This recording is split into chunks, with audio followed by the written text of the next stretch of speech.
Thank you all for being here. I am Kerry Chavez.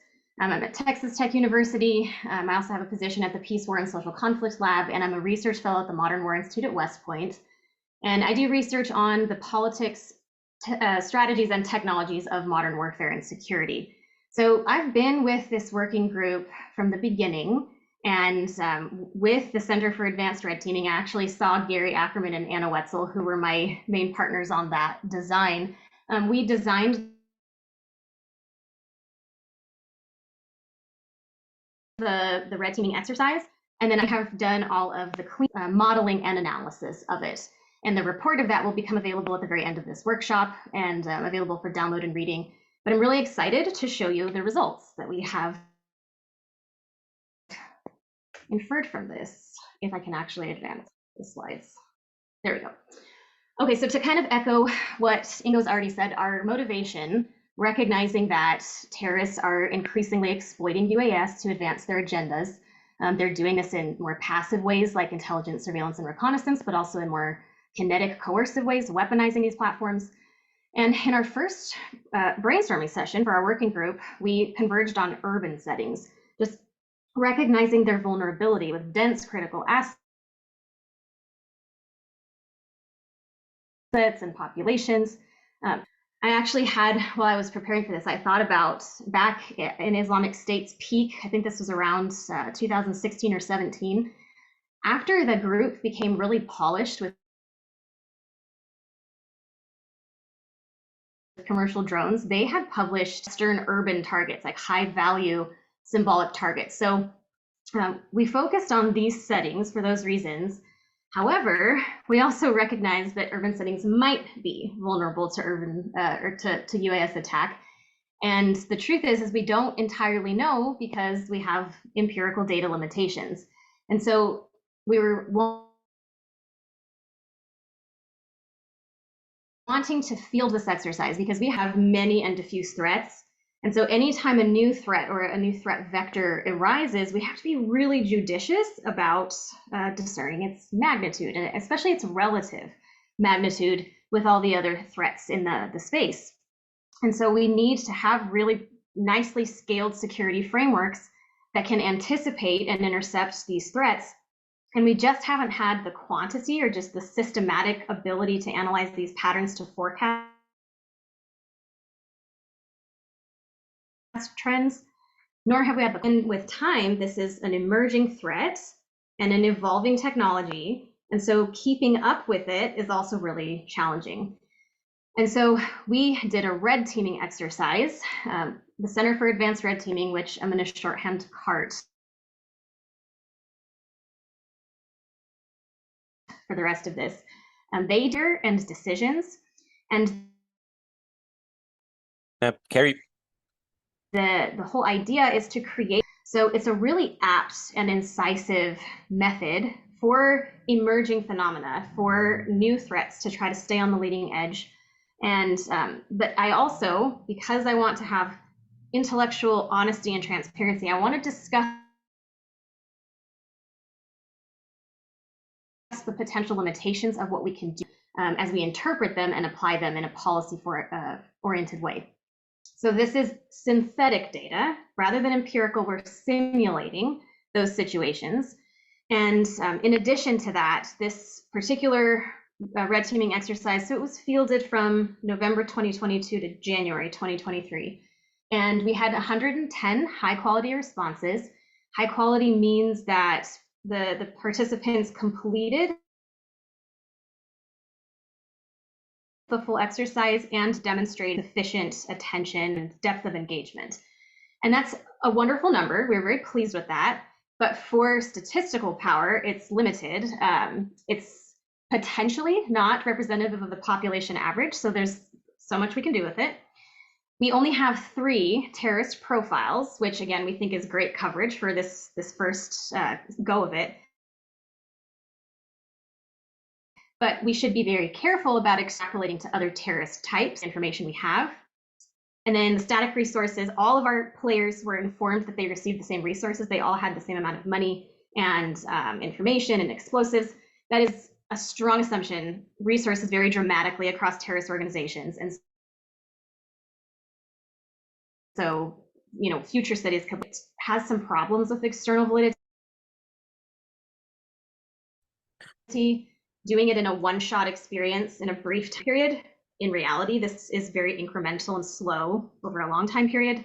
Doing it online solo, a lot of times this happens more in a more small group, kind of particularized in-group trust setting, in person often. So with those limitations, I wanted to be open and honest about them up front, but we're also really enthusiastic about what we can learn and about leveraging all of these approaches and the knowledge that we can get from them.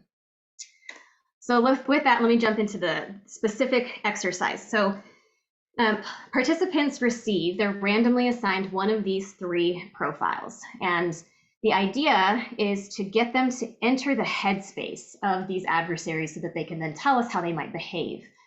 So we did 3 what's called immersion exercises. So as they're reading through their profile, then they were prompted with interactive components that were meant to facilitate them getting into that headspace.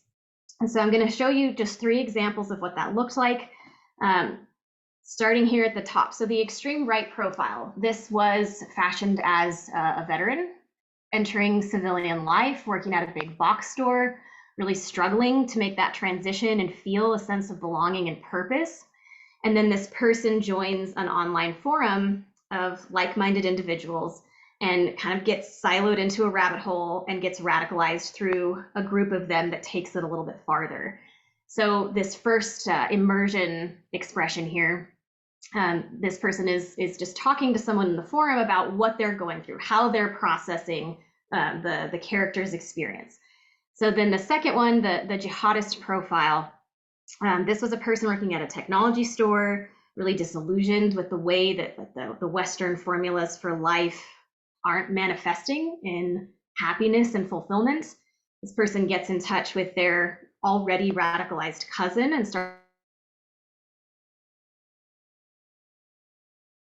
going down that path and learning the scripts of jihad. The second prompt we had for all of our participants was, of this list of grievances, your character's feeling, which one bothers you the most and why? So again, getting them to really ascertain and wrestle with those motivations. The last one, the extreme left profile, this was a teacher that was fatigued from the education industry and from parents and from all of the politicized nature and wanting to progress past inequities. So this last one that you see here really coincided with each of them, the people they were reaching out to. They were meant to kind of generate more commitment or demonstrate that they were committed to moving things forward, or convince a sort of reticent colleague to join them. So the last portion of this was a call to action, just a final blow to the profile's grievances and articulating a moment of opportunity for them to act. So right after they learned their resources, we asked participants to sketch what they wanted to accomplish in the attack.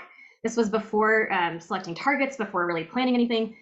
And part of this was validation, like how are they internalizing the profile? And part of it is just valuable information, how we can map it onto the rest of the exercise. So we see really interesting varying right out the gate in our profiles, our subsamples. So the one universal thing is everybody highly prioritized civil disruption, especially the jihadists, the really large spike there on the right. That's the dashed bright blue line there. But also the right, and to some degree the left. The left also really valued symbolism in their attacks, and the right, their secondary property was property damage. This group, the rightist subsample, was the one that was the most averse to casualties, and that came through this here, but also through the open text responses.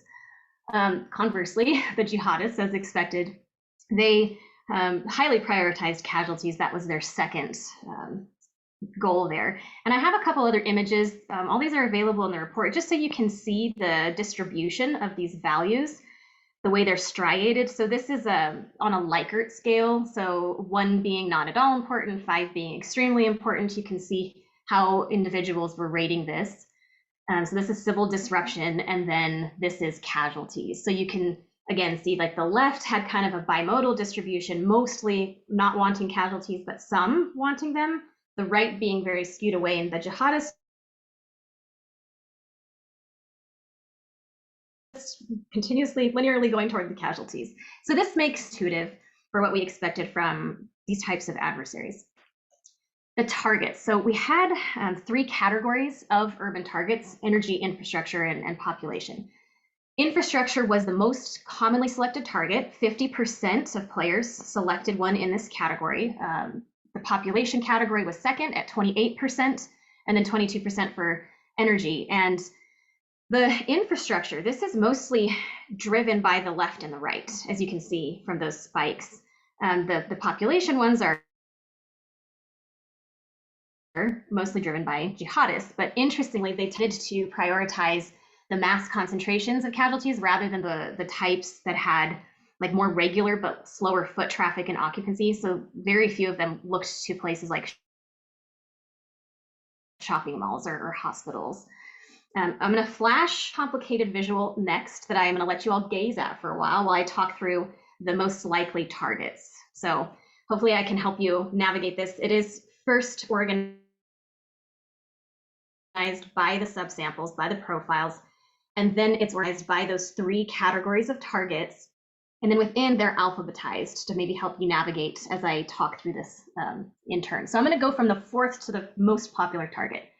The 4th most popular, or most likely to be selected, I should say, was in the population category, and it is sports arenas. Now, 50% of players who chose a sports arena were jihadists, so this is strongly driven by that. 33% were on the left, 17 on the right. Most of the narratives, so after they selected a target, they all sketched why in an open response text box. Most of the narratives for sports arenas was obviously about crowds, about damage, psychological impact. Some mentioned the symbolism of striking the kind of lavish, frivolous sports mentality of the West, but most of it was about casualties and crowds. The 3rd most commonly selected, but it was very close to the 2nd, there was only a 0.9% difference, was the electrical grid target. And across the boards, rationales for this target rest on civil disruption. Several people talked about how everything runs on the electrical grid. Reverberations of the effects will be pretty massive. When the left went after energy, they went for oil and gas pipelines. So again, like I think the profiles worked. I think people took it the right way. Infrastructure was the top 2 and 1 commonly selected target. So the 2nd most selected target were airports. Of the ones who chose airport were jihadists. And again, they seemingly were about casualties of people gathered in one place. Although I think too, because there is a precedent of aviation attacks in the jihadist world, there may have been a kind of focal point for those players. The most selected target, and this surprised me very much, I would be curious to hear if anyone else was surprised, it was communications networks. So 31% came from the left, 51.5% of those came from the right, and then only 17% from the jihadists. But I'm going to move to another graphic to show that not only was it the most commonly selected target as a top target, we also asked players to just rank order all of them. And comms networks were in the top 3 for an additional 34 players. So a full almost 64% of our sample considered this in their top 3, that just really surprised me. It was almost universally about maximizing chaos and damage. Several talked about limiting provision of emergency services, of repairs,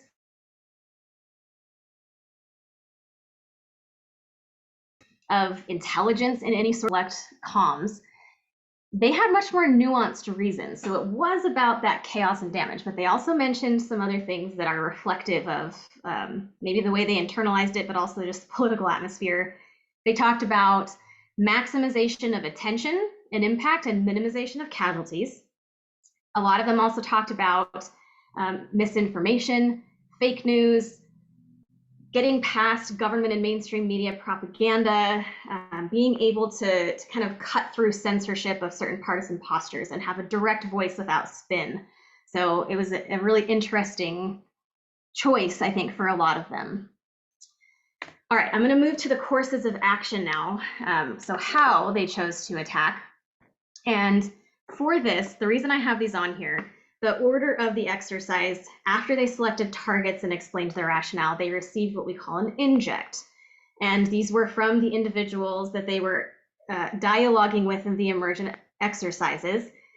So this whole process, like at the beginning, before they even start the exercise, they're informed this is about drones in urban attacks. We want to learn about how terrorists are going to use drones.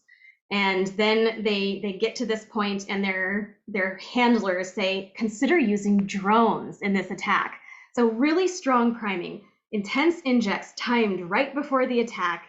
And then a significant portion didn't even use drones or only use them for planning. So this is really important, I think, to emphasize that drone use in terrorist attacks is not a story of technological determinism.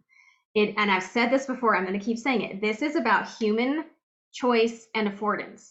And it's a function of the relative utility and reliability of these platforms. So in the people who didn't use drones, 5 of them, they just used simple firearms to plan an attack. 3 of them selected plans with emplaced or suicide explosives, no drones at all. And then 7 of them chose cyber attack strategies. We didn't even talk about cyber anywhere in the exercise. So again, depending on the goal and the site, UAS is not always the most obvious or appropriate tool. So we need to keep that in mind as we consider this in a larger context of threats. And then some only used it for passive planning for ISR. So a third didn't use them in a weaponized way. I think that's really instructive for this audience. So now looking to the attack courses of action. After they sketched their attack plan in an open response text box, they then scored it along a few vectors to help with quantifying some of these ideas. No one used it for cargo, for delivery of tools. The diversion, the little grouping of diversion here, again, going back to what I just said, most of them used it to distract security officials and first responders from the substance of a conventional attack with firearms or explosives. So kind of the same logic there. A few did explicitly mention using it for filming or propaganda, but for a lot of this little group of 11, it seemed kind of like an afterthought. They didn't mention it in the text, but then checked it. And then some explicitly said they wouldn't use it for filming to avoid identification and capture. So I think that kind of goes both ways. In well over half the attack plans, the players expressed intent to rely on UAS for sustained aerial ISR to kind of monitor its unfolding.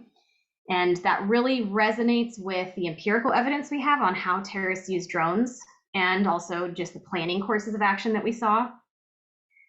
Explosive payloads, a lot, over 3/4 of the subsample used them for this in this way.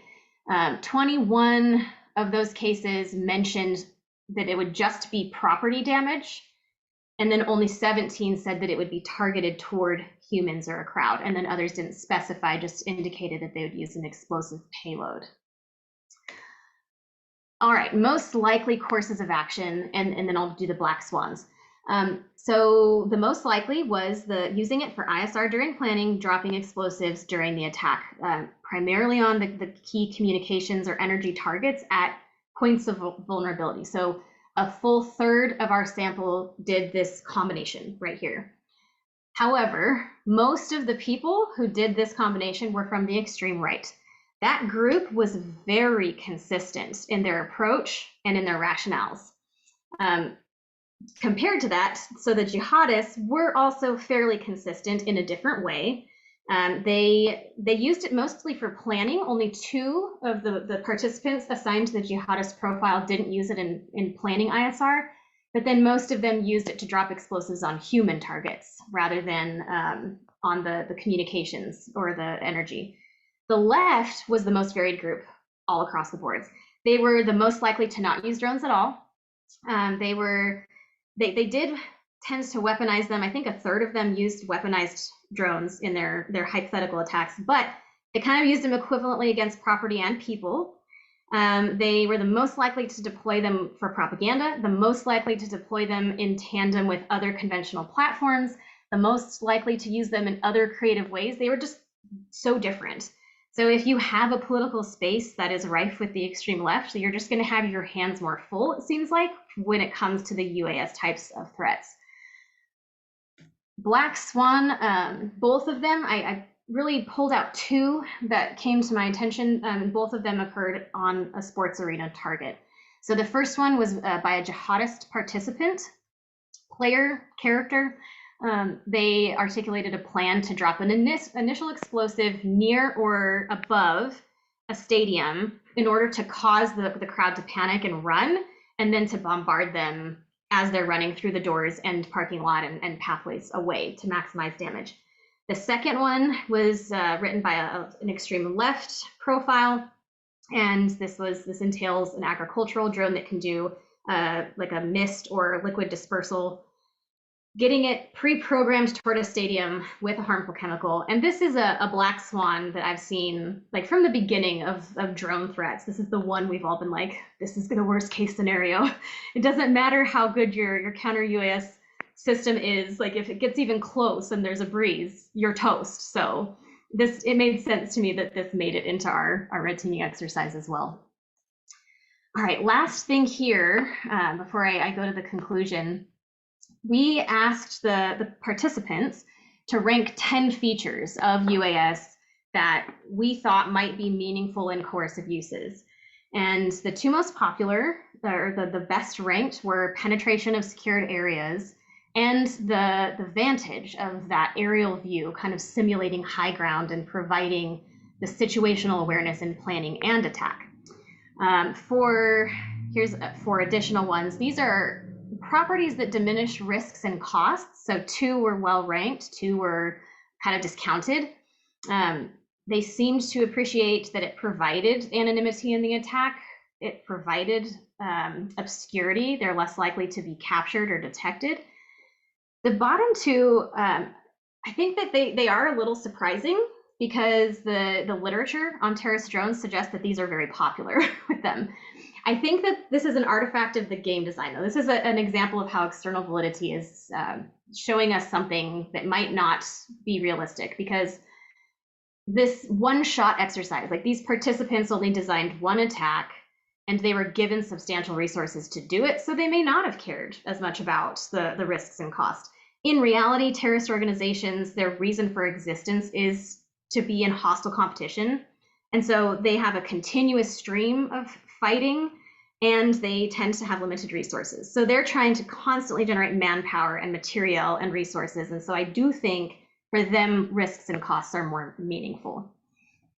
This last set of attributes here, this is what I think is primarily useful in an attack. Speed was the most popular. Also that aerial attack vector, again, since a lot of infrastructure for security, it doesn't take the aerial vector into account. And much less emphasis, kind of uniform distributions for flexibility and for the novelty of the impact. So to wrap up, the 3 things that I think that this audience and report readers should really take away. The first thing is that we saw huge variation even across these 3 profiles, and every political and social landscape varies. And so consequently, the way that these groups who kind of tend to live in reality bubbles, like constructivist bubbles, the way that they see UAS and will use it is going to refract through those social political things. And so we have to, and we can, defend against this smarter if we continue to map this really living phenomenon. We just have to do our homework, and we have to work together, our white and blue teams, or our analysts and security providers. We have to map that, because not all places are going to be equally vulnerable in the same ways and with the same targets. The second thing here, not all targets are equally vulnerable. And so because our resources to defend against all threats are scarce, we really need to apply a vulnerability to value framework. What I mean is the places that are the most likely, and the places that if attacked would be catastrophic, that's value, this kind of insurance logic, those are the places we should be devoting our resources. But then the last thing here, our counter drone solutions, if any are merited, they really have to be shrewd. They have to be scales to the side, and they have to be sustainable, because defending, well, attacking with a commercial drone is very cheap and it's very adaptable, and it's getting easier and more adaptable all the time because of that industry. And so we have to make our solutions similarly cheap and adaptable if we're going to maintain that dialectic. And we have to consider how all of our counter drone solutions are going to affect legitimate, good, beneficial uses of drones at the same time. So we have to be really mindful, and I'm really excited to hear what some of our panelists think about how we should respond to this in urban settings. Thank you, and I defer to Chris.